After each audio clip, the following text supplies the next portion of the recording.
When I married Hind, her mother told me with a voice tinged with seriousness and dread, "Do not anger her or sadden her for any reason. She is not like any other girl." Of course, I took this advice as any usual advice a mother would give to her daughter's husband and didn't think much of it. We lived 3 years of ordinary married life until that fateful night happened.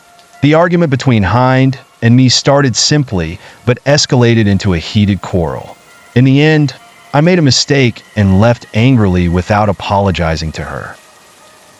I didn't know at the time that that moment would be the beginning of a series of strange events that would change my life forever. The next day, I began to notice Hind's strange behavior. When I returned home in the evening, she was sitting in the kitchen corner, staring at the ceiling with a blank look. For the first time, I noticed that her long black hair reached below her knees and shone unnaturally in the dim light. I tried talking to her, but she didn't respond. She just continued to stare with a vacant expression, as if seeing something I couldn't. As days passed, her behavior became increasingly strange. Sometimes, I would find her staring at me in a frightening way, as if she knew something terrifying about me. Other times, I would leave her in the living room and go to the bathroom, only to turn around and find her standing quietly behind me, staring at me with that unsettling gaze.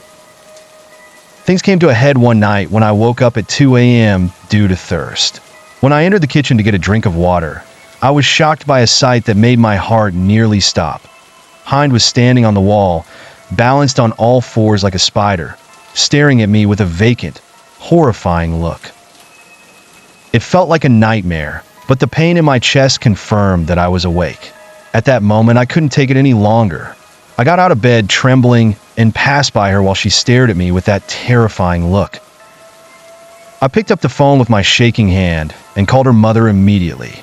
When I told her what was happening, she cut me off saying, "Didn't I tell you never to anger or sadden her?" I replied in confusion, "How did you know about our issue?" Her mother answered in a quiet, eerie voice, "Your wife has been with me for 2 days. Why didn't you come to reconcile with her?" I froze in place, unable to believe what I was hearing. If Hind was with her mother, then who was this in my house? I looked at Hind, who was now standing in the middle of the room, and remembered the warning. Her facial features began to change slowly, taking on a demonic expression. It was then that I realized I was facing an unexplainable force. Slowly, Hind began to approach me. Her wide eyes gleamed with madness, and her long hair swayed around her as if it had a life of its own. I tried to back away, but my legs wouldn't respond. I felt as if I was nailed in place. The closer she came, the heavier the air around me felt, as if she was drawing the life out of the room. When Hind was just a breath away, she suddenly stopped. She touched my face with her cold hand and said in a voice that wasn't hers, "I warned you." At that moment, a deep cold swept through my body, and I collapsed on the floor unconscious. When I woke up, I found myself in a hospital room, surrounded by doctors and nurses trying to revive me. They told me I had been in a coma for several days and that they found me alone in my house.